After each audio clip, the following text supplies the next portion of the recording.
하나님 감사합니다. 이 시간에도 주의 음성 듣기 원합니다. 주님 말씀해 주시고 이 시간에 말씀 전하고 듣는 가운데 모든 해방을 얻으며 원세들 우리 안에 압박함과 완악함과 하나님 대적한 높아짐으로 이론과 엉맹이가 묶인 것들 예수님의 이름으로 파수로 떠나갈지어다. 성령님만 이곳에 한영을 초청하고 오셔들 은지하오니 영광으로 임하시고 다스리시고 충만케 하시며 주의 나라에 임하주시고 뜻이 하늘에서 이루어진 것 같이 땅에서 이루어지며 주께서 예배하신 각 심령 안에 30배, 60배, 100배의 차고 넘치며 가득하도록 이 시간 주장하시고 역사해 주옵소서. 즉 빛과 권대시 예수며 그릇만 증거되어 계시되고 드러나시고 나타나시고 나오니 이 시간 오직 예수님 홀로 영광 받으시고 찬양 받으시옵소서. 모든 영광과 존귀와 찬양 예수님께 올려드리오니 예수님 홀로 영광 받으시고 찬양 받으시옵소서. 감사합니다. 모든 영광과 존귀와 찬양 예수님께 올려드리오니 예수님 홀로 영광 받으시고 나타내시고 일하여 주옵소서. 감사합니다. 주님 감사합니다. 임하시고 영광 받으시옵소서. 모든 영광을 주님께 올려드리오며 우리 사랑하시는 예수님 이름으로 기도합니다. 네. 마침 또 이렇게 새로 오신 분들이 있고 또 주일날만 제 설교를 듣다가 이제 오늘 말씀을 통해서 좀 더 부가적인 이해가 될 수 있는 시간이 될 건데 새로 오신 분들은 또 어떤 면에서는 제 설교를 들으면서 좀 놀라운 부분도 있었을 것이고 또 한편으로는 이제 여러분들이 민간교회를 다니든 군교회를 다니든 들어본 적이 없는 설교를 저를 통해서 많이 듣고 있기 때문에 그런 들어본 적이 없었다는 거는 좋은 쪽의 의미겠죠. 그러니까 좋은 쪽으로 하나님께서 주시는 은혜를 많이 말씀을 통해서 경험을 하셨을 거라고 믿습니다. 근데 제가 실상 여러분들에게 매번 나누는 것처럼 저는 그리스도의 의와 죄사함의 핵심되는 이 말씀을 여러분들에게 나누거든요. 근데 이제 이 말씀은 실상 여러분들이 보통 은혜라는 단어로 많이 제가 설명하지 않습니까? 저는 은혜를 설교한다. 은혜의 복음.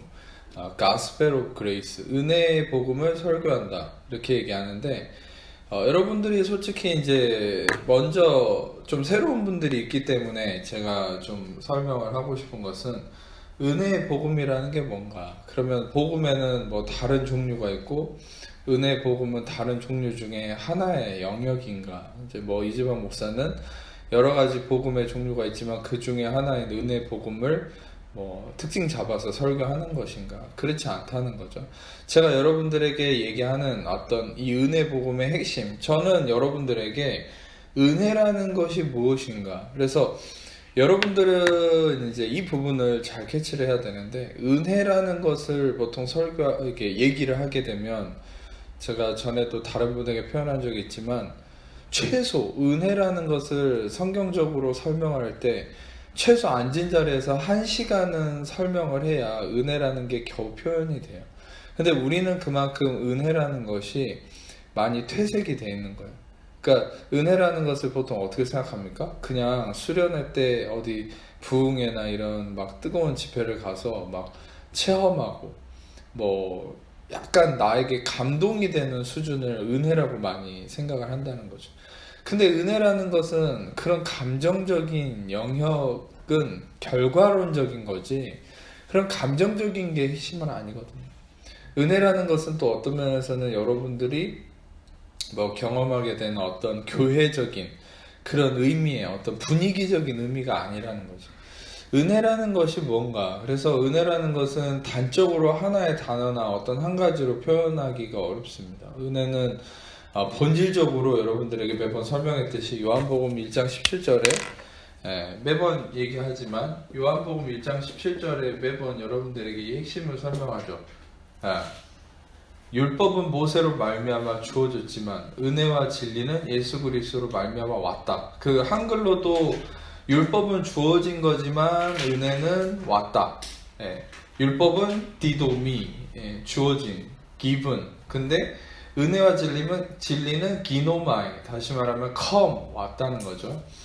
그리고 재밌는 것은 요한복음 1장 17절을 보면 율법은 주어졌지만 그 주어졌다는 표현도 이렇게 던져줬다는 의미가 되는 거예요. 근데 은혜와 진리는 기노마이는 뭐냐면 존재화되었다. 근데 이 기노마이도 그렇고 영어로는 come도 그렇고 은혜와 진리는 두 개니까 복수잖아요. 근데 복수면은 복수 동사가 와야 되는데 뒤에 온다는 기노마이는 단수 동사가 오고 있어요. 이것은 문법적 실수가 아니라 은혜와 진리를 하나로 보는 거예요. 은혜와 진리는 동일한 것이고 또 이 두 개가 한 개라는 거죠. 한 세트. 그래서 여러분 중요한 것은 은혜와 진리는 예수 그리스도다. 그러면 무슨 말입니까? 은혜와 진리가 동일한 거고 은혜와 진리가 하나라는 거죠. 그래서 단수로 표현한 거예요. 그러니까 여러분 이제 은혜와 진리는 또 예수 그리스도 존재 자체라는 것을 의미하는 거죠. 그러니까 예수님도 얘기했죠. 예수님 본인이 진리다. 예. 그러면 여러분 말씀이신 예수님이 진리인 건 여러분이 알지만 은혜라는 것을 우리는 보통 어떻게 생각하냐면 은혜는 우리가 그냥 뭐 이렇게 우리가 자격이 물론 그 은혜 자체의 의미가 그것을 포함하고 있기도 하지만 은혜라는 것을 보통 어떻게 생각하냐면 그냥 이제 방종하거나 내 마음대로 해도 되거나 그게 가장 이제 잘못된 실수하는 의미의 이해 잘못됨이죠. 은혜라는 건 내 마음대로 하고 뭐 그런 게 아니라 은혜라는 건 여러분들에게 가장 핵심적으로 먼저 설명하고 싶은 것은 은혜는 예수 그리스도 그 자체 이거 약자로 표현한 겁니다. Jesus Christ를 헬라어 약자로 표현한 거예요. 이거는 영어가 아니고 은혜라는 것은 예수 그리스도 그 자체라는 것이죠. 그래서 먼저 여러분들이 은혜라는 것이 뭔가 은혜는 예수 그리스도 그 본질이에요. 예수 그리스도 그 자체. 여러분들이 또 알아야 될 것은 은혜는 곧 구원에 있어요. 은혜는 이 구원 자체가 바로 은혜입니다. 왜냐하면 여러분들 구원이라는 것은 절대 인간이 자기의 스스로 이룰 수 없는 것이죠. 맞습니까? 네. 비까지 오는데 다들 침울해 계시네요. 침울해 계신 것 같아요. 근데 중요한 것은 우리는 스스로 절대 구원할 수 없어요. 모든 사람이 죄를 범하였으면 하나님 영광에 이르지 못하더니 그리스도 예수 안에 있는 속량으로 말미암아 하나님의 은혜로 값없이 의롭다함을 얻은 바 되었다. 로마서 3장 23절 24절에 얘기하는 이 말씀이 굉장히 중요한 말씀이에요. 그러니까 값없이 의롭다함을 얻었다. 속량을 받고 값없이 의롭다함을 얻었다. 이 값없이. 그러니까 여러분들 인간은 자꾸 육신의 잘못된 속성이 뭐냐면 값을 치르고 내가 뭔가를 얻어내려고 하는 속성이 있어요. 여러분이 여러분의 영은 새로운 피조물로서 완전한 성령의 다스림을 받는 구원받은 자는 그 영이 완전히 성령의 다스림을 받거든요. 육은 아직 매여있다 할지라도. 근데 그 영이 완전히 성령의 다스림을 받아서 영은 값없는 속량을 믿는데 우리 육신은 뭘 주장하는 줄 아세요? 매일같이 우리 육신은 어떻게 살아나서 뭐라고 이렇게 속이냐면 이 은혜를 못 받아들이게 하는 거예요. 그게 뭐냐면 뭔가 항상 대가를 치르고 로마서 10장에 얘기한 것처럼 바울이 뭐라 했습니까? 누가 먼저 주께 드려서 갚음을 받을 자 있겠네요. 그러니까 우리 육신은 항상 하나님께 먼저 뭔가를 자꾸 하려고 하는 거죠. 우리의 나타남의 모습은 수순이 어떻게 돼요? 먼저 하나님의 은혜가 임해서 그것이 열매로 나타나는 것이. 그게 항상 우리의 삶의 패턴이 되는 것이.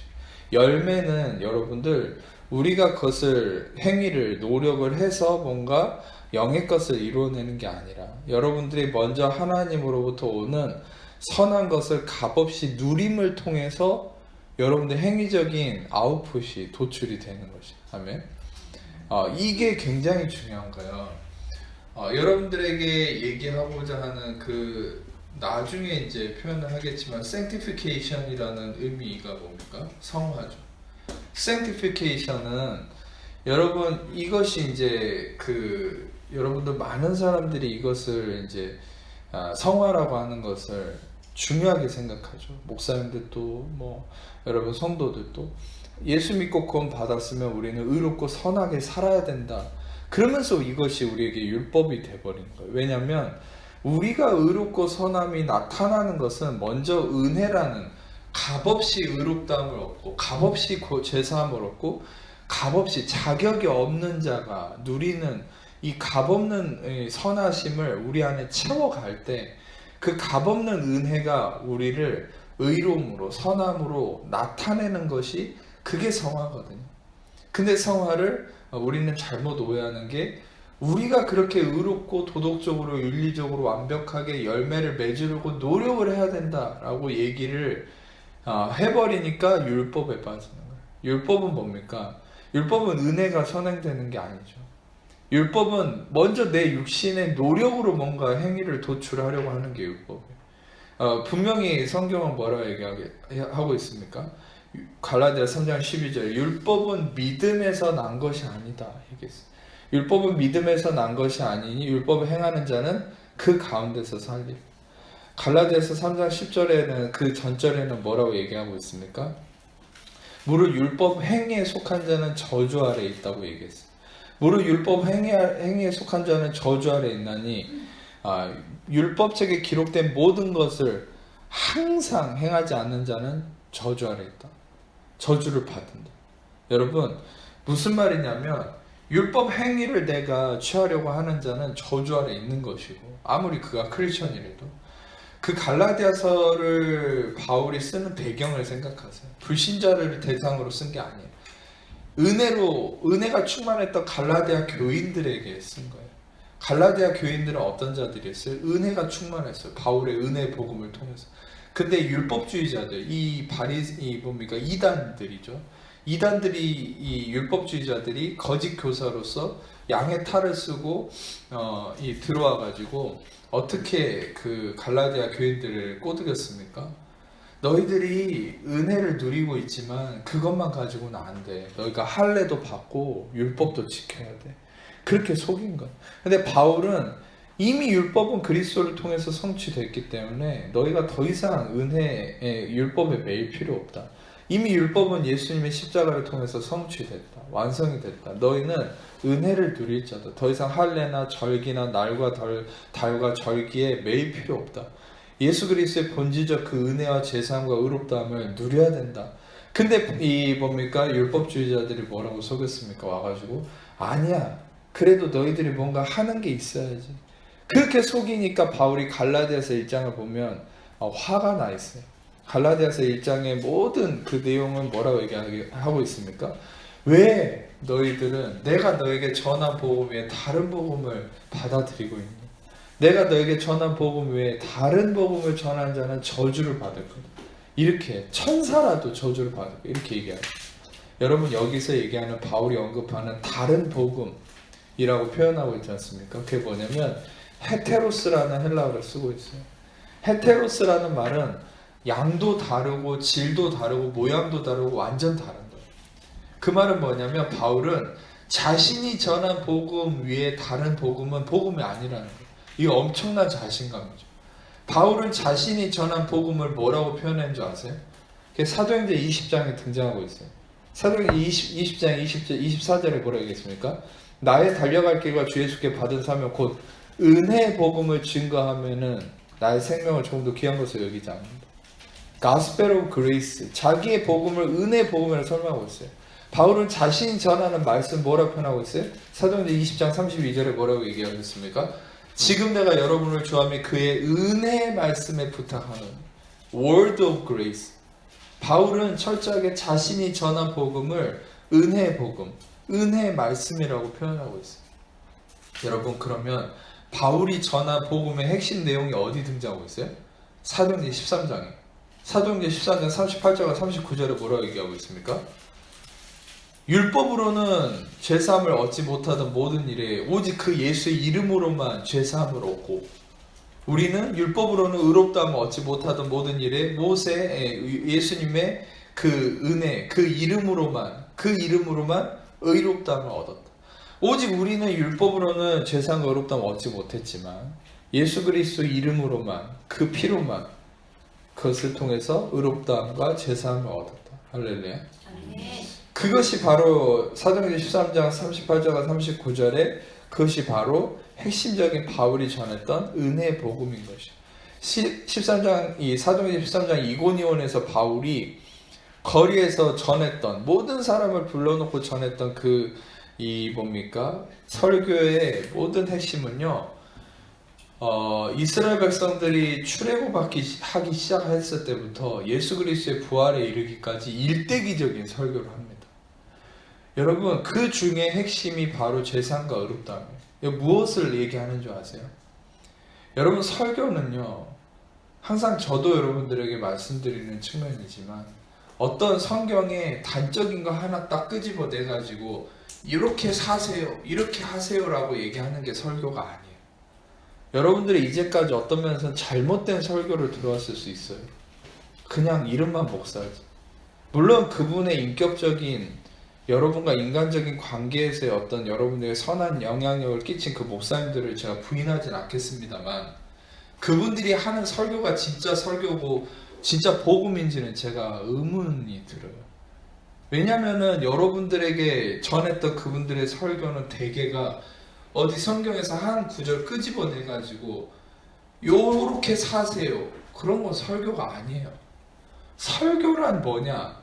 이 가스펠 은혜의 복음이라는 게 뭐냐면 창세기 시작부터 계시록까지 관통하는 그 모든 핵심을, 본질을 얘기해야 되는데 본질이 뭐냐면 예수의 이름으로만 죄사함과 의롭다함이 있다는 거. 그것도 두 가지. 죄사함과 의롭다함. 아시겠죠? 죄사함만 있는 것도 아니에요. 의롭다만 있는 것도 아니에요. 반드시 두 개가 같이 가는 거예요. 죄사함과 의롭다함. 이것이 값없이 이루어졌다. 이게 은혜 복음의 핵심이에요. 예. 여러분, 그래서 여러분들은 이 은혜 복음이란 은혜 복음은 말 그대로 복음이에요. 예. 반대가 율법이죠. 율법의 행위. 여러분들이 오해하지 말아야 될 것은 은혜 복음이란 복음의 한 종류가 아니에요. 은혜 복음은 복음 그 자체입니다. 왜냐하면 여러분들 이 루터는 우리 종교개혁자 루터는 천주교 신부였죠. 근데 이 사람은 굉장히 율법주의적인 이 가정에서 자랐거든요. 근데 이제 이 루터가 율법적으로 매여 있다가 이제 처음에 종교개혁을 시작하기 전에 성령 안에서 깨달은 구절이 전에도 계속 소개를 했지만 로마서 1장 17절이에요. 네, 로마서 1장 17절 한번 읽어보겠습니다. 같이 한번 찾아볼게요. 로마서. 이 말씀 아주 매번 중요하니까 같이. 그리고 굉장히 공교롭게 요한복음 1장 17절과 동일한 구절이죠. 저는 이런 것도 성경적 장치가 있다고 생각해요. 원래 원 스크립트 자체는 이런 절을 나눠놓지는 않았어요. 근데 이렇게 나중에 성경이 편집되는 과정에서 이렇게 절이 이렇게 교묘하게 맞아 떨어지는 구절들이 있거든요. 이런 것도 다 성령님이 장치를 마련해놨다고 믿습니다. 1장 17절 한번 읽어보겠습니다. 시작. 복음에는 하나님의 의가 나타나서 믿음으로 믿음에 이르게 하나니 기록된 바 오직 의인은 믿음으로 말미암아 살리라 함과 같으니라. 전에도 요거를 자세히 한 단어 패싱을 해드린 적이 있어요. 패싱을 하는 것 같이 제가 설명을 해드린 적이 있었는데 그게 뭐냐면 잘 한번 생각해 보세요. 복음에는 하나님의 의가 나타난다 했어요. 여러분, 복음이란 뭐냐? 인간의 의가 나타나는 게 아니라는 거예요. 하나님의 의, righteousness of God, 하나님의 의가 나타난다. 그러면 1차적으로 복음이란 인간이 드러나는 게 아니에요. 복음은 하나님이, 즉 예수 그리스도가 드러나는 거고, 하나님의 의가 나타났다는 게 뭐냐면 인간의 행위나 업적이 드러나는 게 아니라는 거예요. 하나님의 행하심이 드러나는 거예요. 여러분, 하나님의 행하심이 뭡니까? 여러분들은 보통 하나님의 행하심을 우리는 뭐라고 표현하냐면 대문자 W예요. work of God이죠. work of God, works of God. 근데 works라기보다 대문자 W를 써서 work of God. 다시 말하면 하나님의 행하심이라는 이 대표적 행하심. 하나님은 많은 것을 행하시지만 아주 대표적인 행하심, 가장 큰 일, 가장 완벽한 일, 하나님의 큰 일, 하나님의 큰 일이 뭐예요? 하나님의 큰 일이 바로 구원이죠. 맞습니까? 하나님의 큰 일, 구원은 바로 무엇입니까? 그게 바로 예수 그리스도의 십자가예요. 여러분이 이걸 알아야 돼요. 사도행전 1장과 2장 이렇게 넘어가는 구절을 보면 여러분 사도행전에서 방언을 처음 받았을 때 사람들이 그 방언을 하는 사람들의 소리를 보고 그들이 하나님의 큰 일을 말한다. 각 나라의 말로. 방언을 얘기하는데 각 나라의 말로 하나님의 큰 일을 얘기한다고 그랬죠. 우리는 그러면 그 구절을 오해를 많이 하시는데 그러면 방언을 할 때 큰 일을 얘기한다니까 무슨 신성한 무슨 신비한 예언이나 뭐 이런 여러 가지 그런 것들을 얘기를 하는데 여러분 방언을 했을 때도 사도행전 초창기에 그들이 방언 각 나라의 말로 하나님의 큰 일을 얘기했다 했을 때 하나님의 큰 일이 뭐예요? 하나님의 큰 일, 완벽한 일, 성취됨 그것은 하나밖에 없어요. 그것은 예수님의 십자가입니다. 예수님의 십자가 부활밖에 없어요. 아멘. 요 기준이 넘어가면 안 돼. 그러니까 은사주의 폐단이나 이런 게 생겨나는 거예요.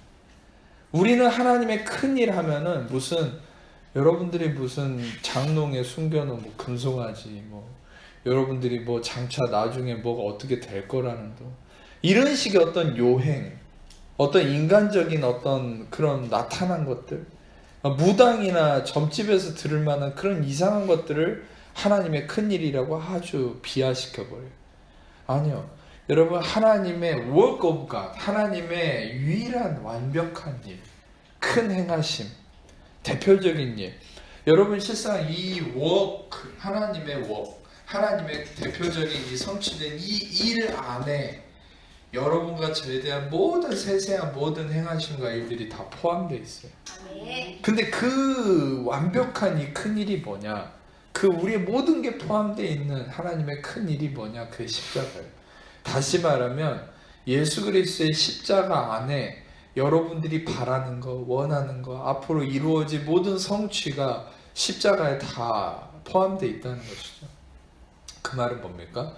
제가 전에도 설교했듯이 예수님이 십자가에서 테텔레스타이, 쿨라, 피니시드 다 이루었다라고 했을 때 예수님이 다 이루었다라고 하는 그 안에 여러분들의 모든 것이 다 이루어진 거예요. 남편의 일, 자녀의 일, 여러분 개인적인 일 모든 게 십자가에서 다 이루었다 했을 때 그 다 이루어짐 안에 포함되어 있다는 거죠.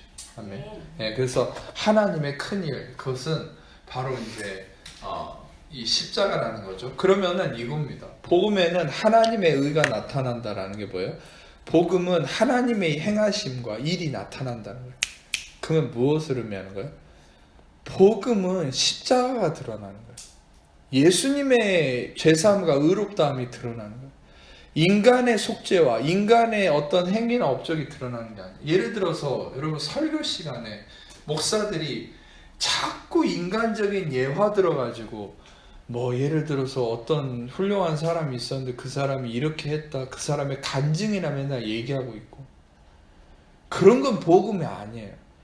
그런 거는 설교 시간에 들을수록 도움이 안 됩니다. 제가 안타까워 죽겠는 거는 목사들이 설교 그 50분 중에 30분을 사람 얘기를 해요. 아무리 좋은 의도라도 뭐 A라는 집사가 있었는데 B라는 장로가 있었는데 C라는 어떤 사람이 있었는데 이 사람이 하나님의 도우심과 인도하심으로 뭘 어떻게 했다더라 저랬다더라. 우리들도 그럴 수 있다? 여러분 설교를요 제 설교를 들어가셔서 알겠지만 3시간 4시간을 예수님 얘기만 해도 시간이 부족한데 다른 인간 얘기할 시간이 어디 있어요? 바울의 설교를 보세요. 그리고 여러분들 우리가 예수님의 설교를 보세요. 어디 인간에 대한 얘기가 있습니까? 그건 복음이 아니에요. 여러분 제가 이런 얘기를 드리는 이유는 이제까지 여러분이 들어왔던 그런 잘못된 설교들에 대해서 필터링을 다 하시라는 거예요. 여러분 인간적으로는 그 목사님과 개인적인 관계가 있을 수 있겠지만 설교 자체에 대해서는 여러분이 그 걸러내지 않으면 그 찌꺼기가 여러분들의 그 영적인 모든 것을 하나님의 은혜가 부어지는 걸 다 막아서는 거예요. 그러니까 여러분 안에 열매가 맺지 못해요. 제가 제일 경계하는 게 뭐냐면 바로 이 부분이에요. 여러분들은 복음을 잘못 믿고 있어요. 복음은 하나님의 행하심과 일만이 드러나는 거지 인간의 행함과 아름다움이 드러나는 게 아니에요. 아무리 인간이 남을 위해서 희생하고 죽었다 할지라도 그 인간은 티끌만큼도 속죄를 이룰 수 없어요. 오직 예수님만이 속죄를 이루시는 분입니다. 아멘. 예수님의 행하심과 예수님의 피 흘림만. 여러분, 인간이 아무리 목욕탕만큼 피를 쏟아 부어도요, 그는 티끌만큼도 누구를 위해 속죄할 수 없어요. 근데 예수님의 피가 완전히 흘렀지만 사실은 비교하자면 예수님의 피는 티끌만큼만 흘러도 모두를 자유케 하는 능력입니다. 아멘. 질이 달라요. 우리의 피와 예수님의 피는 질이 달라요. 그러니까 전에도 소개를 했죠. 왜 예수님을 하나님은 처녀의 몸에서 잉태하게 하셨는가? 이건 생물학적으로도 의학적으로도 근거가 있는 것이죠. 왜입니까? 태아는 산모의 피를 받지 않아요. 산모를 통해서 영양분만 공급받아요. 태육주를 통해서. 태아는 철저하게 아버지의 피만 받아옵니다. 여러분, 중요한 것은 뭡니까? 모든 자는 아담으로부터 그 피가 이어졌어요. 그러니까 죄인의 피예요. 여러분과 저도. 근데 예수님은 왜 하나님이 처녀의 몸에서 잉태되게 했을까요? 그것은 죄인인 요셉의 피를 받지 않게 하려고 한 거예요. 예수님의 피는 그러면 누구의 피예요? 성령으로 잉태됐기 때문에 굳이 표현하자면 성령은 피가 없지만 굳이 표현하자면 그건 하나님의 피인 거예요. 그건 뭡니까? 완전히 의로운 정결한 피라는 거예요. 여러분, 우리의 피는, 죄인의 피는 자기 죄값을 위해 죽어야 돼요. 죄의 삭은 사망이에요. 모든 사람이 죄를 범했어요. 그는 죄인이 피를 흘려봤자 누구도 티끌만큼도 속죄할 수 없어요. 근데 예수님의 의로운 피는 완전히 우리를 속죄할 수 있는 근거가 뭐예요? 죄가 없어요. 예수님 죄를 알지도 못하고 죄를 행하지도 않았고 죄가 없어요. 할렐루야. 그게 뭡니까? 처녀의 몸에서 잉태한. 여러분, 놀랍죠?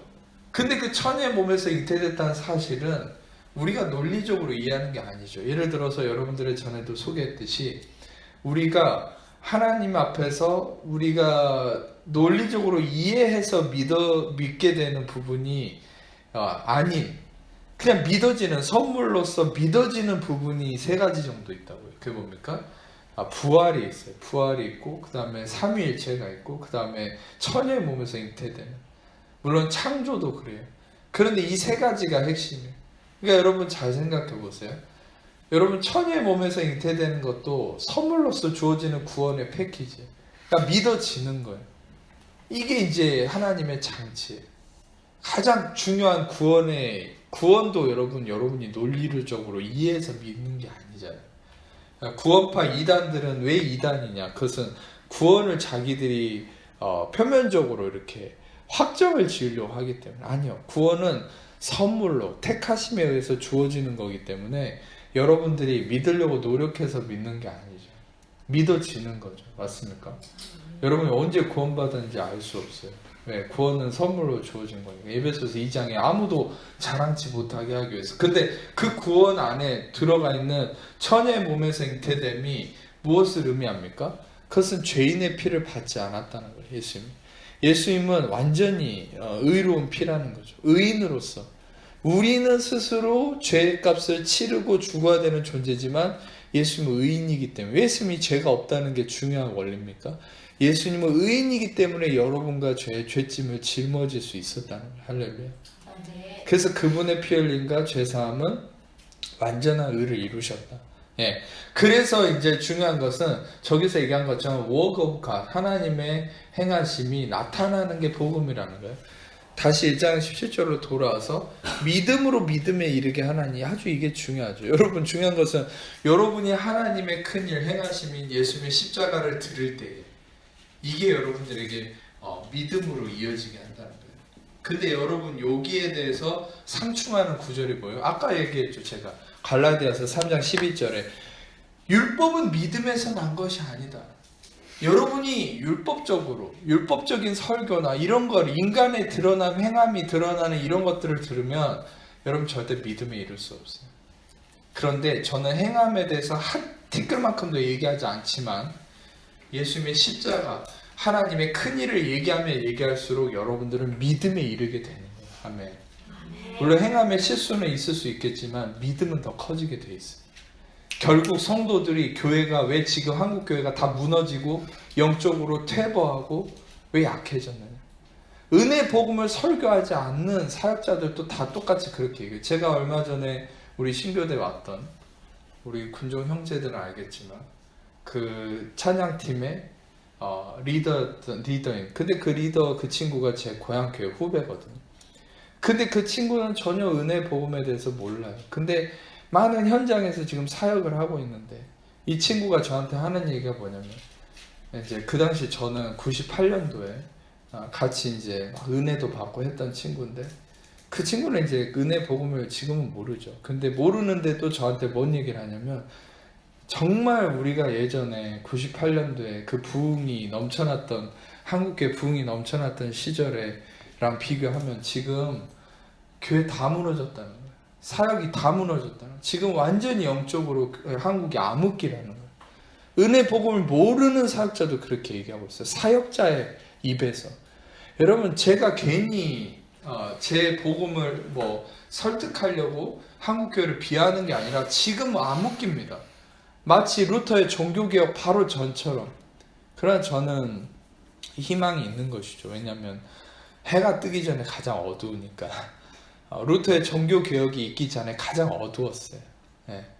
그래서 중요한 것은 지금도 빛이 오고 있죠. 은혜 복음을 통해서. 지금 가장 어두워요, 교회는. 근데 왜 교회가 어두워졌어요? 왜 교회가 믿음을 잃었습니까? 교회가 어두워졌다는 건 믿음이 없다는 거예요. 근데 믿음이 없다는 게 뭐예요? 바로 이 말씀의 원리 때문에. 교회에서, 설교단에서 믿음을 얘기하지 않는 거예요. 율법을 얘기하기 때문에. 인간의 의가 드러나고 인간의 행위가 드러나고. 그러니까 율법은 믿음에서 난 것이 아닌데, 그 율법의 행위, 인간의 업적만, 인간의 아름다움만 계속 얘기하니까, 그러니까 믿음이 없으니까 계속 무너져요. 교회가 욕을 먹고 무시당하고 짓밟히고 힘이 없어요. 영적인 힘이, 교회가. 여러분, 루터가 종교개혁을 일으키고 이 교회의 힘은 급속도로 전 유럽을 뒤덮었거든요. 그게 전 세계를 다시 회복했어요. 그 루터의 종교개혁의 핵심이 뭐예요? 솔라 피데, 솔라 그라치아, 솔라 스크립투라. 이게 뭐예요? 오직 믿음, 오직 은혜, 오직 성경. 독일어로 성경을 번역했을 때 모든 평신도들은, 사제들이 라틴어로만 성경을 다 번역해놓고 성경을 로마 교황의 말씀만이 성경이다 이렇게 얘기해가면서 평신도들은 그 당시에 성경을 알지 못했어요. 그러니까 율법적으로 성도들을 쥐고 있었죠. 그게 뭐예요? 극단적인 게 면죄부로 나타났잖아요. 너희들이 돈을 내서 은전이 딸랑 떨어지면 너희의 영혼이 연옥에서 천국으로 올라간다. 그들은 또 연옥설을 주장해가지고 죽으면 사람이 믿고 천국에 가거나 지옥에 간다는 얘기가 아니라 연옥이라는 중간에 대기한다고 그랬거든요. 그래서 대기하면서 너희의 친척이나 너희가 누군가가 이 면죄부를 사거나 아니면 선행과 공덕을 쌓으면 연옥에 있다가 천국으로 간다. 결국 뭐예요? 인간의 행위를 주장하는. 그러니까 다 저주 아래 갇혀버린 거죠. 율법의 행위로는, 율법의 행위에 속한 자는 저주 아래 있나니. 그러니까 말씀대로가 아니라 완전히 변질되고 왜곡된 이단적인 속성이 그 당시에, 지금도 마찬가지지만. 그런데 루터가 깨달은 말씀이 바로 이거예요. 로마서 2장 17절. 보니까 복음은, 루터는 어떤 사람이었냐면 수도원에서 생활했던 수도승이었는데, 탁발승 알죠? 머리 이렇게 가운데만 빡빡 깎고 이제 정말 자기의 정욕을 다스리면서 평생 수도원에서 지내는 탁발승, 수도승. 근데 루터가 그렇게 공부도 많이 하고 이렇게 성경도 많이 공부했던 사람인데, 이 사람은 끊임없는 정죄감과 죄책감에 시달렸어요. 죄 지을 게 뭐가 있어요, 그 당시. 유혹하는 것도 없는데. 근데 죄책감에 시달려요. 그러면서 그 죄책감을 갚으려고, 속죄하려고 로마 교황청의 계단을 무릎으로 기어오르고 기어내렸던 사람이에요. 고행을 하면서. 그런데도 해소가 안 되는데 어느 날 마치 어거스틴처럼, 어거스틴이 말씀을 통해서 확 뒤집어졌죠. 로마서 1장 17절에 있다가 완전히 뒤집어져 버린 거예요. 말씀은요, 여러분이 그냥 알고 있다 중요한 게 아니에요. 루터가 얼마나 성경을 많이 읽었겠어요? 근데 어느 날 이 말씀이 자기를 뒤집어 버린 거예요. 여러분도 이런 레마의 말씀의 역사에 있기를 축복합니다. 말씀을 알고 있고 읽었다 해서 다가 아니에요. 그 말씀이 여러분을 뒤집어야 돼요. 근데 이 말씀을 읽으면서 복음에는 하나님의 의가 나타나서 믿음으로 믿음에 이르게 하나니 오직 의는 믿음으로 말미암아 살리라. 이 말씀 믿음으로 말미암아 살리가 하박국 말씀이죠. 이 믿음으로 말미암아 살리라. 근데 믿음으로 말미암아 살아야 된다는 게 뭐예요? 율법은 믿음에서 난 것이 아니기 때문에 율법으로 살아야 되는 게 아니라 오직 믿음의 속성. 믿음은 뭡니까? 히브리서 12장에 믿음의 주요 또 온전하게 하시는 이인 예수를 바라보자. 믿음은 예수 그리스도 본질이신 은혜 그 자체. 그래서 루터는 은혜를 깨달은 거예요. 은혜. 값없는 은혜. 루터가 얼마나 은혜의 핵심적인 사람이었는 줄 아세요? 루터는 야고보서를 성경에서 빼버리려고 그랬어요. 지푸라기 복음이다. 성경에 왜 이딴 책이 있는지 모르겠다. 그만큼 은혜에 심취했던 사람이에요. 이 루터는 급진적인 은혜의 복음을 믿었던 사람이에요. 어거스틴으로부터 이어진 이 계보를. 다시 말하면 여러분, 이 종교 개혁은 뭐냐? 다시 말하면 Revolution of Grace, 은혜 개혁이에요. 종교 개혁은 교회가 단순한 개혁이 일어난 게 아니라 종교 개혁은 은혜의 개혁이에요. 은혜가 회복되는 시간이에요. 여러분 이걸 아셔야 돼요. 여러분 개인이든 교회든 모든 것이든 은혜가 회복되면 거기에는 생명이 잉태하는 거예요. 은혜가 회복되면 여러분 다시 발전이 있고 여러분 다시 묶였던 게 자유케 되고 회복되는 거예요. 아멘. 은혜의 회복이 중요한 것이죠. 그래서 이 여러분 아까도 얘기했듯이 복음에는 하나님의 의가 나타나서 이 말씀을 계속 묵상하세요. 그래, 복음에는 나의 의가 아닌 하나님의 의가 나타나서 하나님의 의가 나타나면 믿음으로 믿음에 이르게 된다. 여러분이 믿음으로 살고 싶지 않습니까? 근데 많은 사람들은 믿음으로 살려고 하기 위한 노력이 뭐라고 생각합니까? 열심히 뭔가를 지키고 행하고 뭔가를 하는 것을 믿음으로 사는 거라고 생각하는데 아니요. 여러분이 하나님의 의가 나타난 말씀을 계속 듣는 거예요. 여러분이 듣는 말씀의 핵심이 인간이 아니라 그리스도의 그리스도의 십자가가 드러나는 그것을 하나님의 의를 들을 때 하나님의 의는 곧 뭐예요? 십자가예요. 예수님의 십자가의 죄사함과 의롭다함을 계속 들으면 여러분 믿음에 이르게 되는 거예요. 아멘.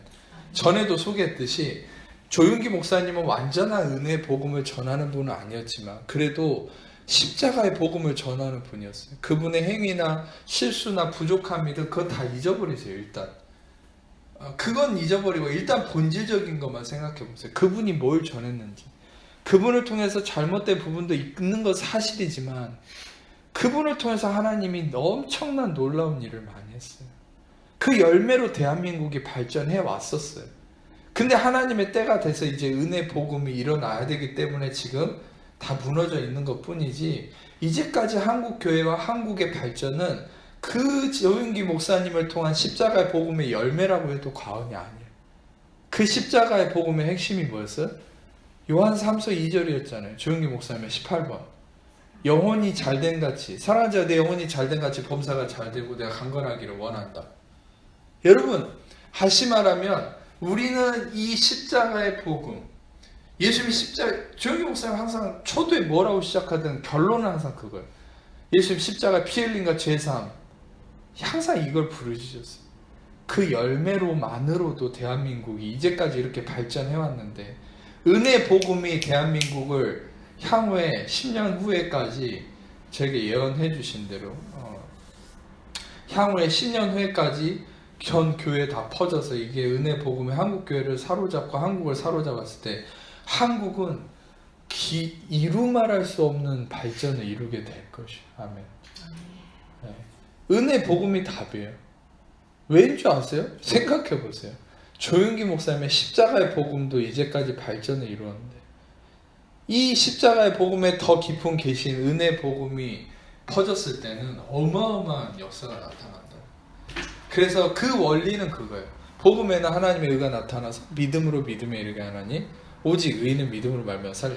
그리고 제가 왜 발전을 이룬다고 확신하냐면 그게 바로 사도행전 20장 32절에 바울이 목회자들에게 설교한 내용인데 그 구절에 답이 있어요. 그 뭐냐면 지금 내가 여러분을 주함이 그의 은혜의 말씀에 부탁하노니 이 말씀이 너희를 능히 든든히 세우사 너의 모든 것에 기업이 있게 하시리라. 은혜의 말씀은 여러분을 든든히 세우고 기업이 있게 하신다. 네. 다시 말하면 여러분이 듣는 이 은혜의 말씀이 여러분을 붙들어줄 뿐만 아니라 여러분 삶에 기업이 있게 한다는 게 뭐예요? 아브라함으로부터 이어진 모든 아브라함의 축복이 여러분 삶에 나타나게 된다는 거예요. 아브라함의 축복이 뭔지 아세요? 은과 금과 가축이에요. 여러분들은 축복을 기복적으로 여기는 사람들 얘기를 많이 들으셨습니까? 그러면서 축복을 터부시한다면 축복 안 받아도 돼요. 그러나 우리는 아브라함으로부터 약속된 축복은 받아야 돼요. 아멘. 저는 여러분들이 그 약속된 은과 금과 가축에 대한 의롭다함. 여러분 근데 여러분들은 본질적으로는 핵심적으로 죄사함과 의롭다함에 이 은혜 진리가 이루어졌잖아요. 아멘. 예. 근데 그 나타난 그것의 열매로 이루어지는 아브라함의 복은 뭐예요? 은과 금과 가축이라니까요. 여러분 은과 금과 가축을 거절하실 분은 거절하세요. 다 제가 받으니까. 근데 여러분 우리는 은과 금과 가축도 우리에게 주어진 기업이에요. 약속된. 여러분들은 은혜 복음을 통해서 그 은과 금과 가축 아브라함에 주어진 그 축복이 흘러간다는 거예요. 여러분 성경에 은혜 복음은 물론 엘리야 같은 사람도 있었지만 일반적으로 여러분들이 적용하셔야 될 건 하나님의 은혜 복음 안에 이 하나님의 사람들은 가난한 사람 없어요. 예수님은 요셉을 보세요. 여러분 아브라함을 보세요. 야곱을 보세요. 다 하나님의 부유함이 있었어요. 이 부유함은 터부시하는 게 아니에요. 하나님의 은혜의 나타남의 열매예요. 아멘. 아멘. 저는 여러분들이 부유해져야 된다고 믿습니다. 아멘. 여러분 부유해져야 됩니다. 은혜의 복음을 들은 자로서 아는 자로서. 왜냐하면 여러분이 부유할 때 그 부유함이 여러분이 창고에 쌓아놓고 노후를 보장하는 이게 아니라 여러분의 부유함을 통해서 그 부유함이 흘러가는 거예요. 낮은 곳으로. 그 부유함이 무엇과 함께 흘러가는 거예요? 복음과 함께.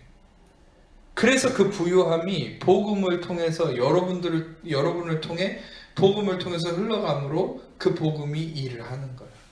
네, 부유함이 흘러감을 통해서. 그러니까 여러분들은 부유해져야 됩니다. 아멘. 부유해질 수밖에 없죠. 은혜 복음이 여러분 안에 자리 잡을수록. 왜냐하면 그것이 바로 이제 갈라디아서 3장 14절인데 이건 한번 찾아서 읽어보겠습니다. 갈라디아서 3장 14절인데 찾으신 분만 읽어볼게요. 이는 그리스도 예수 안에서 아브라함의 복이 이방인에게 미치게 하고 또 우리로 하여금 믿음으로 말미암아 성령의 약속을 받게 하라.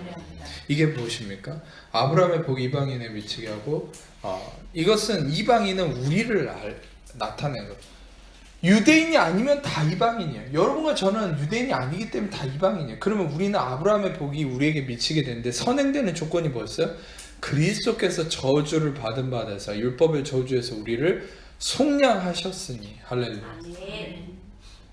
그리스도께서 저주를 받으셨기 때문에 여러분과 저는 아브라함의 복, 이 부유함의 축복, 모든 것이 물론 1차적으로는 여러분이 영의 축복을 받았어요. 영의 축복을 받았어요. 그게 뭐예요? 죄사함과 의롭다함을 받았어요. 아멘. 아멘. 그러나 여러분 죄사함과 의롭다함을 통해서 기존의 설교자들이 얘기한 것처럼 이 부와 명예를 터부시하지 마세요. 그걸 취하세요. 믿음으로. 그것을 위해서만 달려가는 건 잘못이지만 그러나 은혜 복음의 열매로서 예수님의 십자가의 저주 받으심에 대한 열매로서 이것을 받는다고 믿으세요. 그 믿음으로 누려야 돼요. 근데 이것을 이제 내가 어떤 정욕적으로만 취하려고 달려왔기 때문에 그 번영신학이니 뭐니 이런 소리가 나오면서 뭐 청빈의 삶을 강조하고 이런 말도 안 되는 소리를 해왔지만 아니요. 하나님 나라에는 청빈이라는 건 없어요. 청빈이라고 합시고 뭐 거지같이 가난하게 사는 걸 얘기하는데 그런 건 없습니다. 여러분들은 다 은혜 복음으로써 열매 맺고 부욕해 될 것이에요. 아멘. 부욕해 되세요. 여러분들은 진짜 여러분들이 정말 부욕해 돼서 저는 진짜 가난한 자를 돕는 자가 되기를 축복합니다. 아멘. 그래서 예수님 뭐랬어요? 가난한 자는 항상 너희와 가까이 있다고 했잖아요. 근데 그 말은 뭐냐면 그러니까 구제를 열심히 해라라는 의미가 아니라 가난한 자가 너희 근처에 가까이 있다는 그 예수님의 말씀의 핵심이 뭔지 아세요? 그거는 그래서 너희가 예수님의 복음으로 부유해져야 된다는 거예요. 부유해져야 가까이 있는 가난한 자를 너희가 도울 수 있을 거 아니냐. 그러니까 너희가 먼저 부유해져야 된다. 여러분의 부유함은 어디서 오는 거예요? 예수 그리스도를 통해서 오는 거예요. 아멘. 아멘. 예, 부유함을 사모하세요. 예. 그러나 그 이전에 그 부유함이 어디서 오는 거예요? 예수님의 의로움의 십자가의 복음. 여러분이 은혜의 복음, 십자가의 이 설교를 계속 들을 때, 죄상과 의롭다함을 들을 때 믿음이 생겨나고 그 믿음은 여러분을 든든히 세우고 기업이 있게 하고 아브라함의 축복이 이루어지게 하는 것이죠. 아멘. 여러분 벌써 얼마나 지났습니까? 벌써 4, 50분 됐죠. 이제 은혜에 대해서 서두밖에 설명을 못했어요. 그러니까 은혜라는 것은 이렇게 장황한 거예요. 은혜란 뭐냐? 은혜 복음이란 뭐냐? 바로 이제 핵심적으로 얘기한 것은 로마서 1장 17절이죠. 복음에는 하나님의 의가 나타나. 그러니까 복음은 은혜라고 생각하시면 돼요. 복음은 하나님의 의가 나타나는 거예요. 복음은 내가 드러나지 않고 내 안에 그리스도가 드러나는 거예요. 갈라디아서 2장 20절의 말씀처럼 내가 그리스도와 함께 십자가 못 박혀 죽었나니 이제는 내가 산 것 아니라 오직 내 안에 그리스도께서 사신 것이다. 이제 내가 사는 것은 나를 사랑하고 나를 위한 정금을 보이신 하나님의 아들을 믿는 믿음 안에 사는 것이다. 아멘. 그러니까 여러분 중요한 것은 이 로마서 1장 17절을 항상 인생의 모토로 삼으세요. 항상 핵심으로 묵상을 하세요. 이것이 자리 잡으면 여러분들은 견나갈 일이 없습니다. 그래서 제가 이런 어떤 배경적인 의미를 가지고서 오늘 한 인물을 소개를 할 거예요. 이제 47분을 했는데 이제 서론이 끝났습니다. 이제 본론으로 들어가야 되는데 그래서 오늘 같은 날에 좀 오랫동안 한다라고 못 듣고 오신 분들도 있죠. 그렇지. 이제 시작인데 룻이라는 여인을 설명할 거예요. 룻이라는 여인은요 히브리어로는 루트라는 이름인데 이 루트라는 이름은 친구라는 말이에요. 이름이 의미하는 바가 아주 중요합니다. 근데 룻이라는 여인이 등장하는데 이 룻은 누구냐? 모압 여인이에요. 모압 여인, 모압 족속이라는 게 뭐예요? 암몬과 모압. 암몬과 모압 족속은요 어떤 자들이냐면 여러분이 잘 아시죠? 그 공교롭게 이름이 비슷한데 롯이라는 아브라함의 조카가 있어요. 근데 롯이 소돔과 고모라에서 탈출을 했는데 이 롯이 어떤 문제가 생겼습니까? 소돔과 고모라에서 탈출할 때 롯의 부인은 소금 기둥이 됐죠. 뒤돌아보고. 근데 이제 롯이 탈출을 했는데 롯의 두 딸이 있었어요. 근데 두 딸이 피신을 했는데 자기들이 씨가 없기 때문에 아버지를 통해서더라도 씨를 잇자. 이게 말도 안 되는 생각을 하는 거예요. 이게 무슨 생각인 줄 아세요? 이 당시에 소돔과 고모라는 극도로 타락해 있었어요. 그러니까 전에도 한번 들어본 적이 있으신지 모르겠지만 소돔과 고모라의 그 롯에게 하나님이 그 두 천사가 갔잖아요. 아브라함에게는 3명의 천사가 갔는데 그 가운데 사람이 예수님입니다. 근데 재밌게도 롯에게는 2명만 가요. 그 사이드에 있었던 예수님이 가지 않아요. 그만큼 롯이 이제 하나님 영역 밖에 있었다는 거죠. 근데 2명의 천사가 롯을 찾아가서 경고를 하죠. 여기를 멸망할 거니까 떠나야 된다. 근데 다 가볍게 여겼죠. 그의 사위들이나 이런 사람들이. 그래서 막 흥청망청 지내고 있었는데 근데 이제 그 천사들이 갔을 때 막 그 소돔에 있는 사람들이 찾아와요. 그 천사들을 만나려고. 그 왜 찾아왔다고 성경에 기록되어 있습니까? 내가 그들을 상관하고 싶다. 이게 뭔지 아세요? 성관계를 하고 싶다는 거예요. 이게 뭐냐면 동성애가 그 당시에 그 소돔에 엄청나게 퍼져 있었다. 동성애만이 아니에요. 저는 동성애란 어떤 문제를 다루려고 지금 얘기를 하는 게 아니라 사회에서 일어날 수 있는 모든 타락한 문제가 다 있었어요, 거기에. 네, 그 소돔에. 그런데 이제 제가 결론적으로 얘기하면은 이 딸들을 보세요. 아버지를 통해서라도 씨를 잇고 싶다. 이게 보통 정상적인 생각입니까? 아니잖아요. 잘못된 생각이죠. 그러니까 하나님의 영역을 떠나 있으니까 완전히 사고방식이 뒤틀려 버린 거죠. 그래서 결국에는 아버지를 술 취해서 잠자는 사이에 성관계를 맺어서 애를 낳는데 그게 누구냐면 그 딸들이, 롯의 딸들이 낳은 자녀들이 암몬과 모압이에요. 아주 저주스럽죠. 근친상간을 통해서 하나님이 이렇게 예정한 씨가 아니에요. 암몬과 모압. 그래서 결국 암몬과 모압은 하나님의 총에 들지 못한다. 그런 저주를 받은 족속이 됐어요. 근데 그 중에 하나인 모압 여인, 모압 족속의 여인이 룻입니다. 이건 무엇을 의미합니까? 룻은 그 혈통도 저주받은 혈통이라는 거예요. 근데 더 문제는 뭐냐면 이제 여기서 나오미라는 여인이 나와요. 나오미는 이름이 의미하는 바가 조이예요. 조이, 기쁨. 나오미는 이름이 기쁨인데 중요한 건 기쁨이라는 이름을 가진 나오미가 남편도 죽고 아들도 다 죽었어요. 환경은 기쁨이 없어요. 환경은 저주스러워요. 근데 이름은 기쁨이에요. 나오미. 여기에 대해서 나오미가 한탄하는 얘기가 나오죠. 그것을 제가 하나를 미리 소개를 해드리고 싶은데 20절을 보면 룻기 1장 20절을 보면 나오미가 뭐라는 줄 아세요? 나를 나오미라고 부르지 마라. 나를 마라라고 불러라. 마라는 뭔지 아세요? 소로우예요. 슬픔이에요. 고통이에요. 마라는. 여러분 그 이집트에서 그 출애굽한 이스라엘 백성들이 쓴물을 먹었을 때 거기를 그 쓴물 먹은 자리를 뭐라 불렀어요? 마라라고 그러죠. 그 마라 맞아요. sorrow, 고통, pain, 슬픔. 그러니까 나오미가 자기를 기쁨이라고 부르지 말라는 거예요. 나를 나오미가 아니다. 나는 슬픔이라는 거예요. 난 고통이라는 거예요. 여러분 우리 인간의 실존 아닙니까? 우리는 원래 하나님께 사랑받는 자, 기쁨으로 지음받았는데 우리는 저주받은 아담의 저주로부터 이어진 그런 모든 형편 속에서 우리는 낮은 자존감, 낮은 아주 황폐한 자로 우리를 보게 되죠.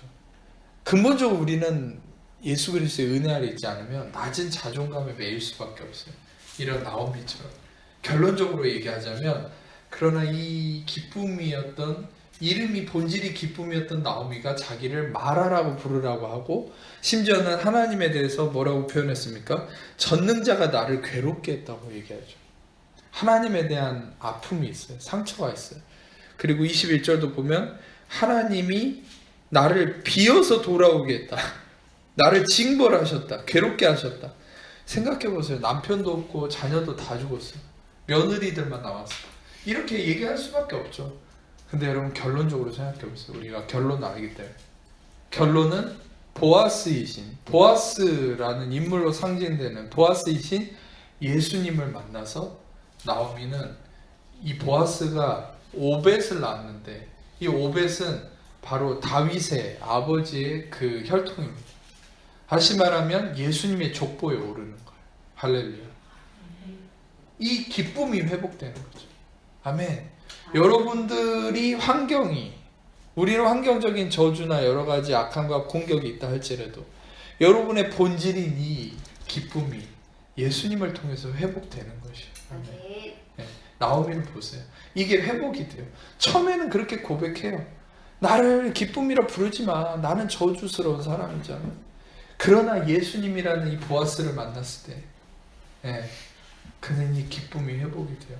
결론적으로 좀 보자면 룻기 4장을 보면은 보세요. 룻기 4장에 13절부터 좀 이렇게 보시면 눈으로만 보세요. 보아스가 룻을 맞이해서 아내로 삼고 그에게 임신했는데 아들을 낳았다. 여인들이 나오미에게 14절을 보면 찬송할지로다. 여호와께서 오늘 내게 기업 물을 자가 없게 하지 아니했다. 이 아이의 이름이 이스라엘 중에 유명하게 되기를 원한다. 이는 내 생명의 회복자이며 내 눈의 보양자이며 너를 사랑하며 일곱 아들보다 귀한 내 며느리가 낳은 자로다. 16절에 나오미가 아기를 받아 품에 품고 그의 양육자가 되니 이웃 여인들이 그에게 이름을 지어주되 나오미에게 아들이 태어났다 하여 그 이름을 오벳이라 했다. 오벳은 뭔지 아세요? 오벳은 그 히브리어로 오베드라는 말인데 섬긴다라는 말. 이게 뭐예요? worship이에요. worship. 오베드, 에베드. 이거는 worship이란 말이에요. 아주 놀라운 예배에 대한 영적 원리가 드러나 있습니다. 오베드, 에베드. 이게 뭐예요? 예배. 여러분, 예배라는 게 뭐예요? 예배는 내가 그 예배를 드려서 뭔가 하나님께 얻어내기 위한 게 예배가 아니라, 예배는 뭐예요?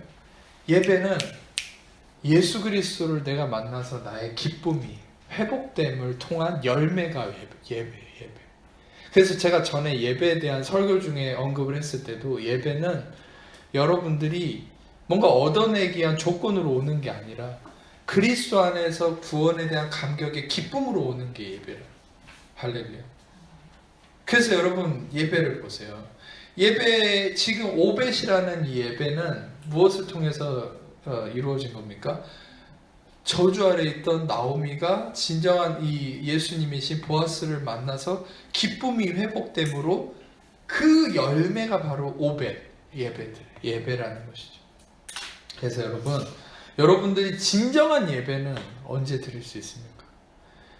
진정한 예배는 여러분이 예수 그리스도를 통해서 여러분의 기쁨이 회복되고 이 은혜 복음을 통해서 여러분이 죄사함과 의롭다함이 확신되면서 자유함을 누리고 완성된 십자가 공로를 누리고 은혜가 회복될 때 여러분이 그 기쁨 안에서 예배를 드리는 것이에요. 예배를 드리면서 뭔가를 얻어내는 예배는 조건이 아닌 것이에요. 예배는 여러분들이 기쁨으로 나오는 열매인 것입니다. 아멘. 결론적인 부분을 제가 먼저 설명을 드린 것입니다. 자, 그래서 다시 1장으로 넘어가면은 이런 어려운 형편 가운데 있는 나오미가 이제 두 며느리가 있었는데 한 명은 누구였어요? 한 명은 오르바.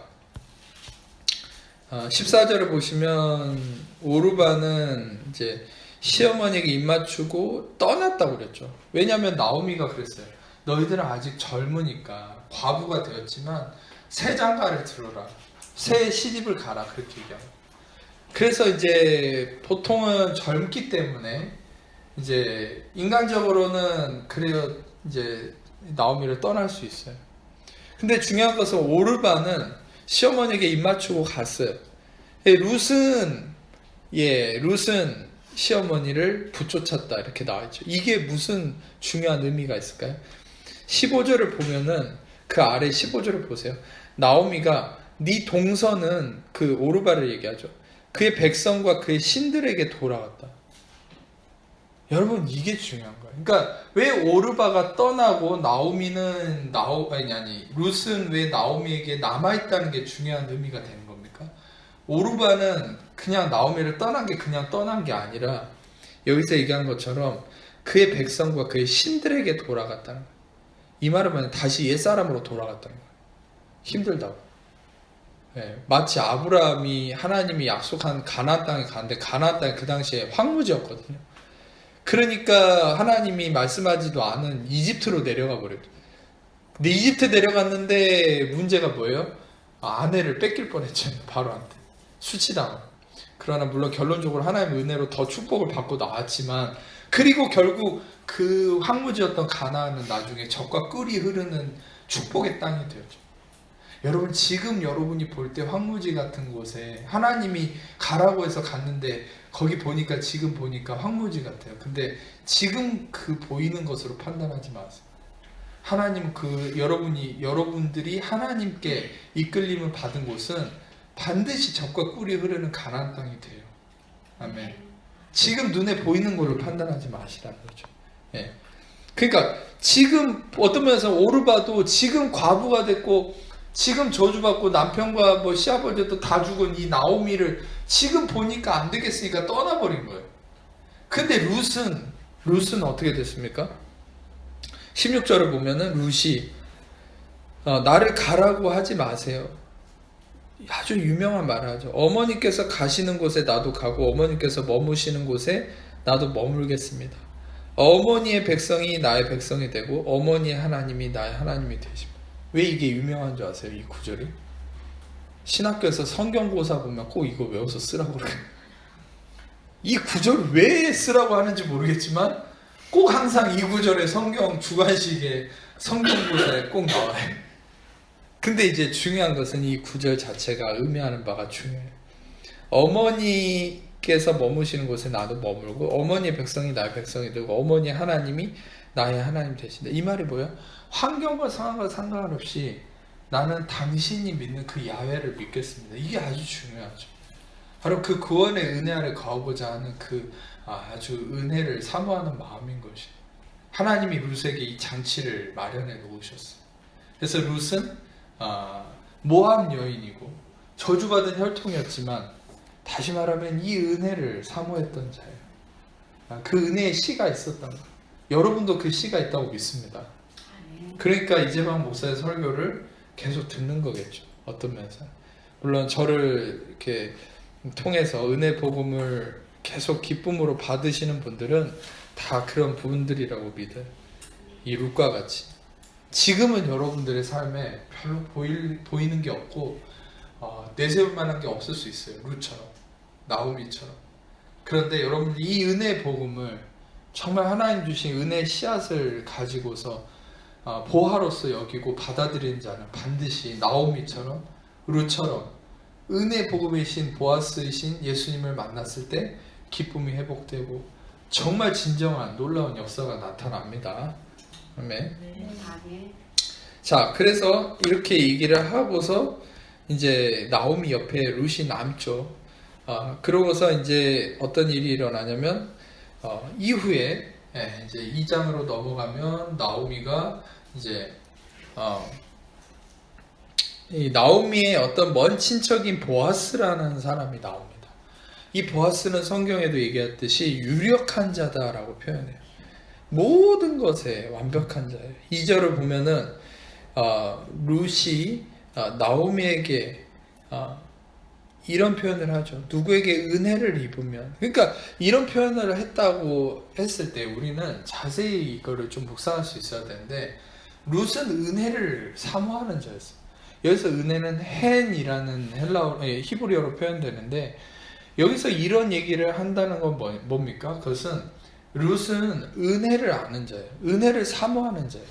네. 자기 행위적인 뭔가를 근거로 항상 대가를 요구하고 뭔가를 판단하는 자가 아니라 나의 자격과 상관없이 값없이 주어지는 은혜를 사모하는 자라는 거죠. 네. 그래서 이 은혜를 입으면 이삭을 죽겠습니다. 그래서 나오미가 가라 이렇게 하죠.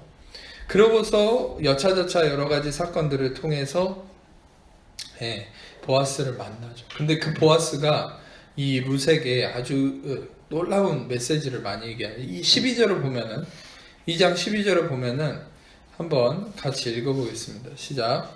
여호와께서 내가 행한 일을 보답하시기를 원하며 이스라엘의 하나님 여호와께서 그의 날개 아래 보호를 받아오고 내게 온전한 상주기를 원하노라 하시니라. 전에 한번 살짝 언급한 적이 있는데 이 말씀 구절에도 아주 놀라운 진리가 있다고 했죠. 여호와께서 내가 행한 일에 보답하시기를 원하고 하나님께서 그의 날개 아래 보호받으러 온 너에게 온전한 상 주시기 원하다. 이게 왜 중요한 원리입니까? 우리는 하나님이 상 주신다는 것을 알 때 보통 우리가 뭔가 하나님께 뭔가를 해드리고 뭔가를 내가 성과를 이루어야 하나님이 상을 주신다 생각하는데 그게 육신적인 속성이에요. 여러분 여기서 아주 중요한 원리가 있는데 하나님의 은혜의 날개 아래 보호를 받으러 온 너에게 상 주신다. 여러분 우리는 하나님의 보호하심 아래에 있다라고 믿기만 해도 그것이 우리에게 상 주심이 되는 거예요. 아멘. 여러분 우리는 하나님의 보호받음, 하나님께 보호받음, 하나님의 날개 보호 아래 거한다는 게 무슨 의미인 줄 아세요? 이 룻기 2장 12절을 잘 묵상하고 붙잡으세요. 그게 뭐냐면 우리가 하나님의 은혜의 날개 보호하심 아래 있을 때 상 주심이 있다는 거예요. 우리가 뭔가를 성과를 이루고 나를 스스로가 보호하고 마치 아담이 자기를 무화과 나뭇잎으로 가리려고 자기를 보호하고 셀프 디펜스, 자기 방어 이런 거는 상주심이 없어요. 율법은 자기 방어를 이루게 하려고 하잖아요. 그건 상주심이 없어요. 근데 여기에서 우리는 알 수 있죠. 하나님의 상주심은 어디 있습니까? 우리가 하나님의 보호하심을 입을 때. 여러분, 하나님의 보호하심이 많이 나타나 있는 시편 9절이 있지만 적으세요. 시편 91편. 시편 91편을 매일 묵상하고 남편에게, 자녀들에게 이 말씀을 외우라고 하세요. 시편 91편만큼 보호하심에 대한 구절이 없어요. 이 시대는 얼마나 위험하고 어려움이 많습니까? 우리는 이럴수록 더 하나님의 은혜 보호하심을 사모해야 됩니다. 아멘. 네. 물론 하나님 여러분은 보호하시지만 뭐 보호하시겠지 하고 관심 갖지 않는 게 아니라 믿음으로 이런 말씀을 자꾸 선포해야 돼요. 묵상해야 돼요. 시편 91편. 주의 은혜, 전능자의 그늘 아래 거하는 자, 그런 어떤 말씀들이죠. 그러니까 이 시편 91편을 남편이나 자녀분들 또 스스로에게 계속 묵상하고 선포하고 외우라고 하시고, 자녀들에게도 별다른 게 없어요. 하루에 한 절씩만 외우라고 하세요. 그러면 이제 그 다음 날은 2절, 그 다음 날 3절, 그 나중에 통째로. 그러면 이제 힘들어 하겠죠, 막. 그렇지만 그래도 외우라고 하세요. 네. 제가 그렇게 했어요. 어찌됐든 이 하나님의 보호하심 안에 거하는 게 여러분들에게 있어서 상주심이 된다는 거. 예. 자, 룻이 뭐라고 얘기했습니까? 13절, 2장 13절에 룻이 이르되 내가 당신께 은혜 입기를 원한다. 맞아요. 이게 중요한 거예요. 우리의 마음도 이 보아스이신 예수님께 은혜 입기를 원합니다. 주님 내가 뭘 해드릴까요? 이런 게 아니에요. 여러분 마음을 바꾸세요. 주님 내가 뭘 해드리기 원합니까? 선교할까요? 주님 내가 선교사로 이렇게 헌신하기를 원하십니까? 이런 거 아니에요. 주님이 진짜 여러분에게 원하는 게 뭔지 아세요? 이 룻과 같은 고백이에요. 뭡니까? 내가 당신께 은혜 입기를 원합니다. 주님 나에게 은혜를 부어주세요. 여러분 은혜를 사모하기를 축복합니다. 아멘. 그러면서 뭐라요? 당신의 하녀 중에 하나와도 같지 못하니? 예. 그러니까 다시 말하면 자기를 낮춰가면서까지 은혜를 사모하는, 마치 가나안 여인, 수로보니게 여인이 뭐랬어요? 개도 주인의 상에서 떨어지는 부스러기를 먹습니다. 그 부스러기라도 주세요, 주님. 그 부스러기를 사모하는 이 마음. 네. 여러분들에게 이 마음이, 이 은혜를 사모하는 마음, 간절히 사모하는 마음이 있기를 축복합니다.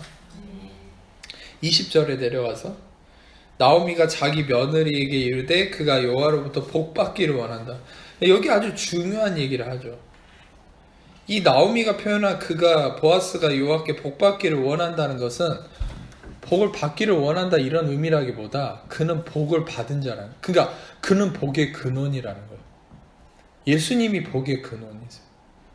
복을 다른 데서 찾지 마세요. 예, 복은 예수님이십니다. 아멘. 여러분 제가 전에도 한번 파자를 해드린 적이 있어요. 제가 스크린으로 한번 보여드린 적이 있는데 이게 안 나오네. 나중에 이거 확인해서 좀 바꿔주세요. 이제 히브리어로 복은 바라크라는 거예요. 바라크. 근데 이거를 히브리어로 봐야 되는데 바라크라는 히브리어 글자는요, 파자를 하면은 바르라는 말하고 카프라는 글자가 합쳐져 있어요. 바르는 뭐냐면 아들이란 말이에요. 아들. 바르는. 카프는 뭐냐? 붙잡은 손, 굽은 손을 의미해요. 그러면 아들의 굽은 손이 축복이라는 거예요. 다시 말하면 아들이신 예수님의 굽은 손, 십자가에 못 박힌 그 굽은 손이 축복이라는 거예요. 할렐루야. 히브리어에는요, 유대인들은 해석을 못해요. 왜? 유대인들은 예수님을 모르니까. 예수님을 저주하니까. 그런데 우리는 이 히브리어를 통한 이 복음의 진리를 찾아내죠. 유드해 바브해처럼. 유드해 바브해. 유드 해 아니 유드 해 밥 해 이렇게 4개 글자. 이게 뭐예요? 이것은 야훼. 야훼는 유드 해 바브 해. 근데 요 유드 해 바브의 테트라그라마톤 요 4개 글자는요 유대인들은 쓰지도 못해요. 왜? 너무 경건하고 거룩한 이름. 쓰지도 못하면서 해석도 못해요. 왜? 예수님을 모르니까. 근데 우리는 쓰고 진리를 깨닫고 알죠. 왜입니까? 우리 예수님을 아니까. 이 야훼라는 이름 안에 뭐가 담겨있어요?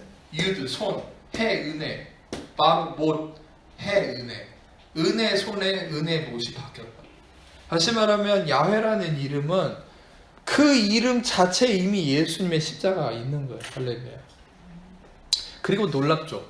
전에도 소개했듯이 야훼라는 이름은 창세기 2장 3절까지는 등장 안 하다가 2장 4절부터 등장하는데 2장 3절까지는 야훼라는 이름이 엘로힘으로 등장을 하거든요. 엘로힘.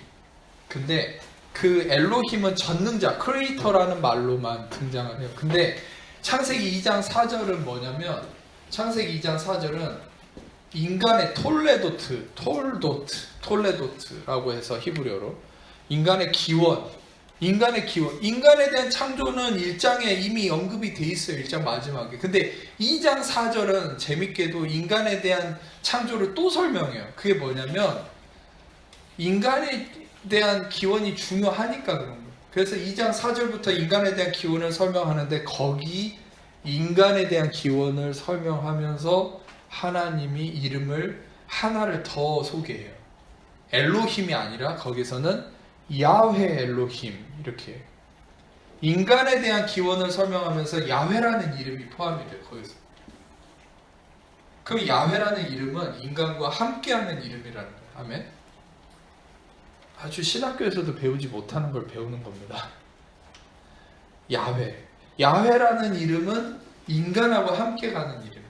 근데 야훼라는 이름이 왜 인간하고 함께 갈 수밖에 없을까요? 그것은 야훼라는 이름 안에 담겨진 의미 때문에 그래요. 야훼라는 이름은 바로 은혜 손에 은혜 못이 바뀌어요. 바로 예수 그리스도의 십자가가 야훼라는 이름이기 때문에.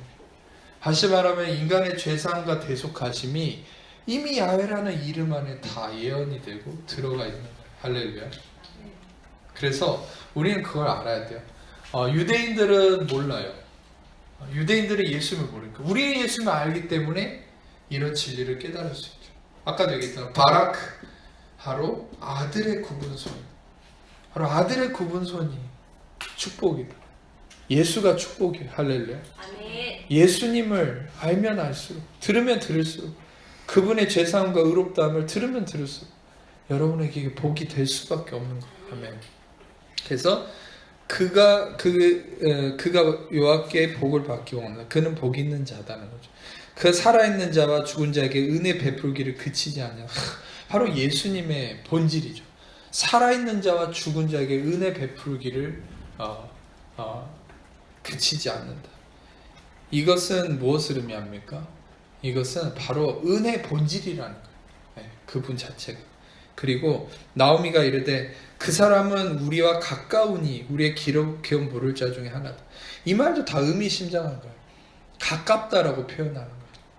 여러분, 보아스이신 예수님은 여러분과 가까운 분이세요. 멀리 있는 분이 아니에요.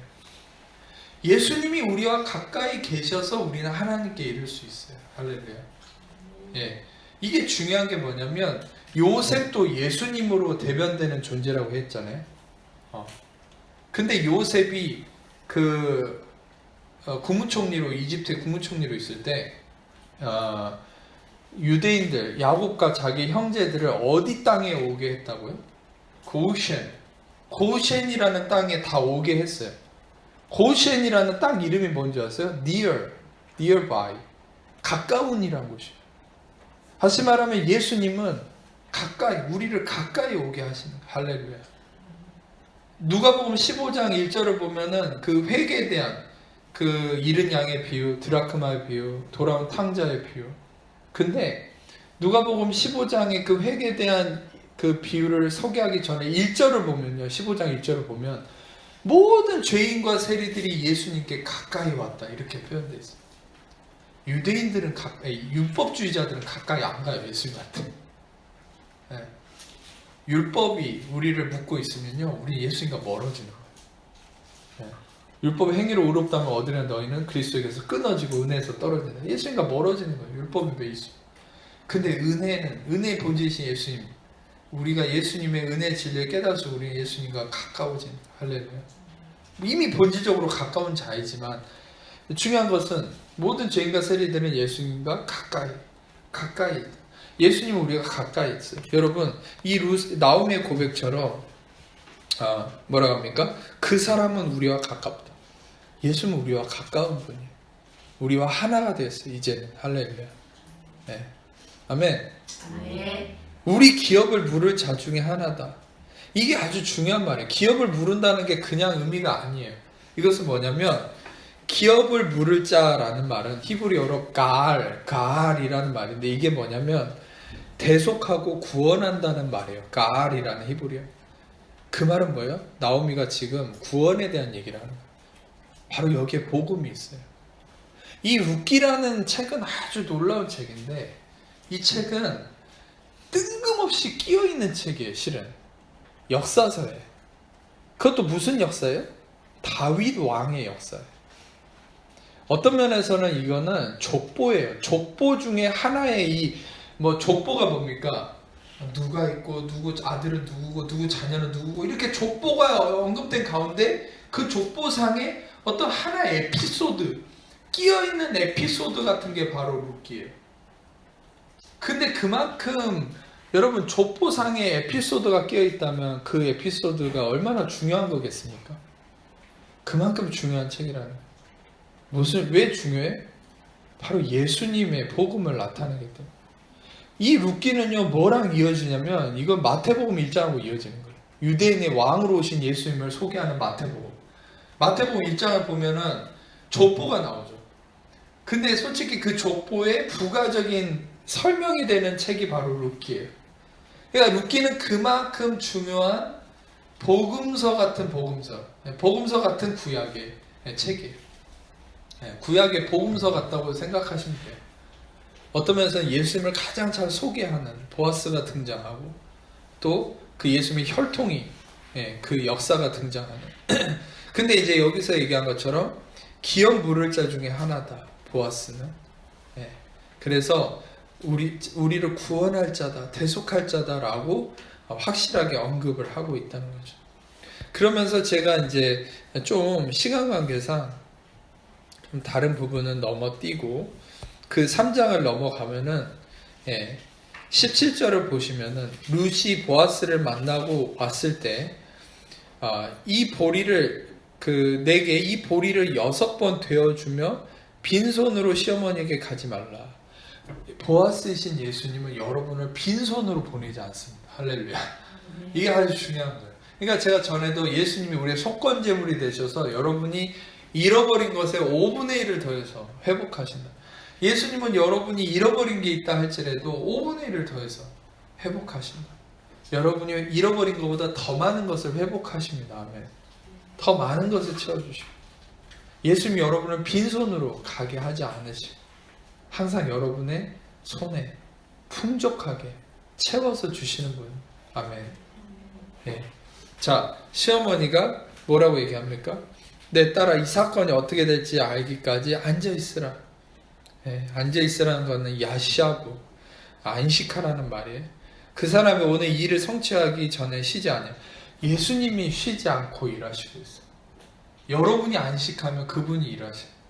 여러분이 일하기 시작하면 그분이 쉬어버려요. 여러분이 안식하고 그분이 이루셨다는 걸 믿으면 여러분이 이제 그 예수님의 성취하심을 맛보게 되는 것입니다. 아멘. 다시 말하면 여러분 그걸 꼭 기억하세요. 여러분이 안식하면 그분이 일하세요. 그가 이 일을 끝마치기까지 쉬지 아니하십니다. 아멘. 그러니까 중요한 것은 여러분 우리는 항상 우리가 상황적인 한계가 있으면 하나님이 쉬고 있다고 생각해요. 아니요. 여러분이 알지 못하는 모든 상황을 통해서 하나님은 놀라운 일을 하고 계십니다. 그러니까 여러분들 그 하나님의 일하심을 믿을 수 있는 중요한 구절이 이거예요. 그가 이 일을 성취하기 전에는 쉬지 아니한다. 성취한다. 여기서 성취한다라는 히브리어가 뭐예요? 칼라, 쿨라예요. 이게 무슨 말이냐면 예수님이 십자가에서 테텔레스타이, 피니시, 다 이루었다 했을 때 히브리어로 예수님이 아람어로 뭐라 했는지 아세요? 쿨라, 칼라라고 했어요. 예수님이 다 이루었다. 다시 말하면 여기서 나오미가 얘기한 것처럼 그가 이 일을 다 이루기까지 쉬지 않는다.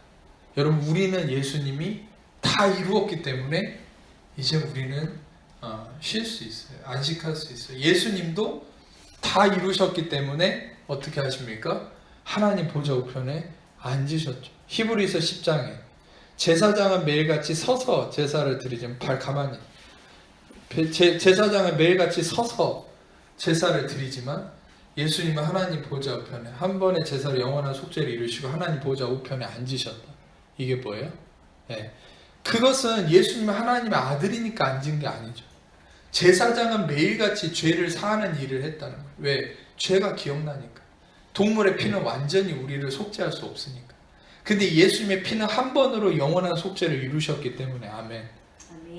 예수님의 피는 한 번으로 하팍스, once and for all, 한 번으로 영원한 속죄를 이루셨기 때문에.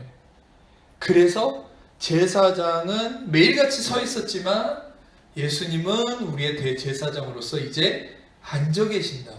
그게 뭐예요? 다시 속죄할 일이 없다.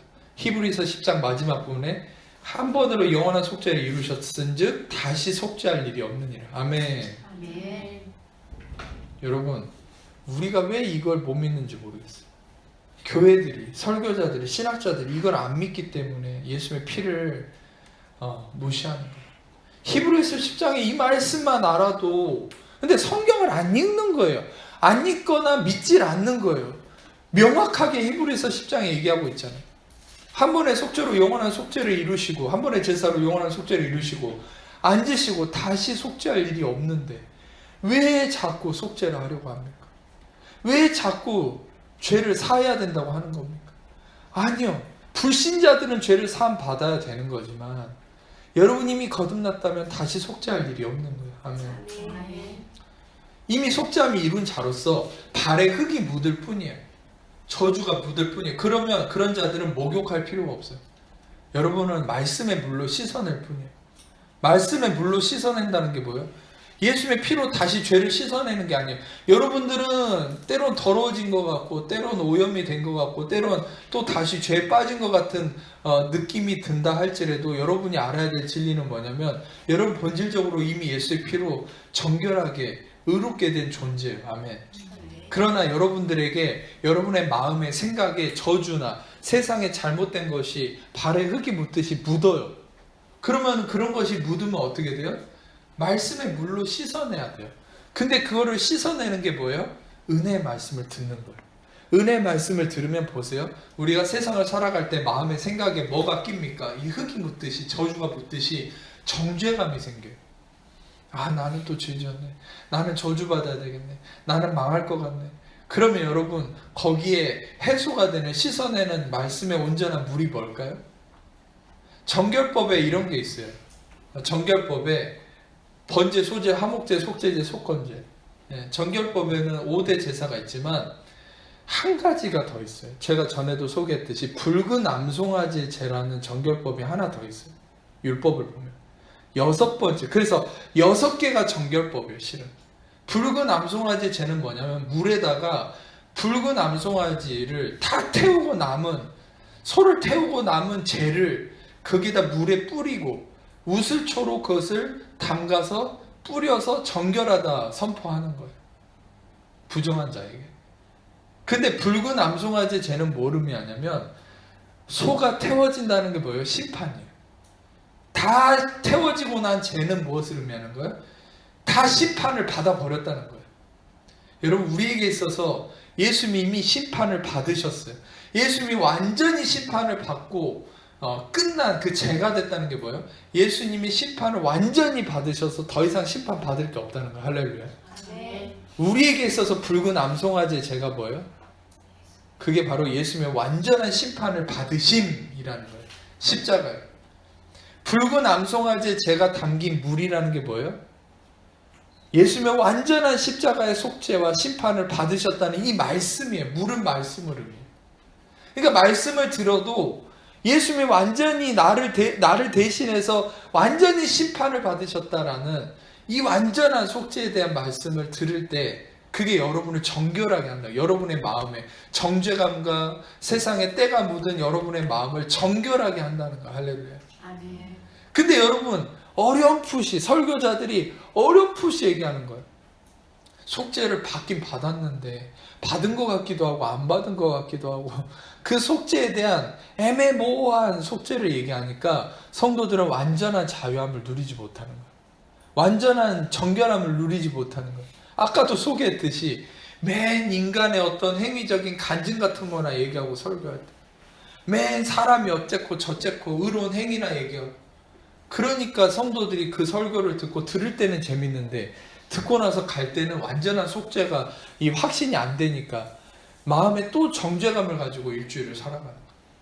아니에요.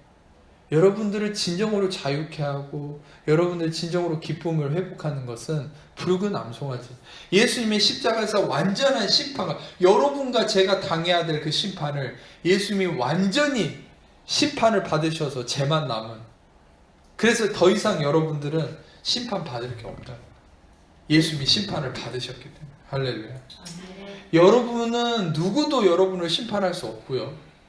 여러분은 심판을 받을 필요도 없어요. 왜? 여러분을 대신해서 이미 예수님이 심판을 완전히 다 받으셨기 때문에. 네. 이것을 확신하셔야 돼요.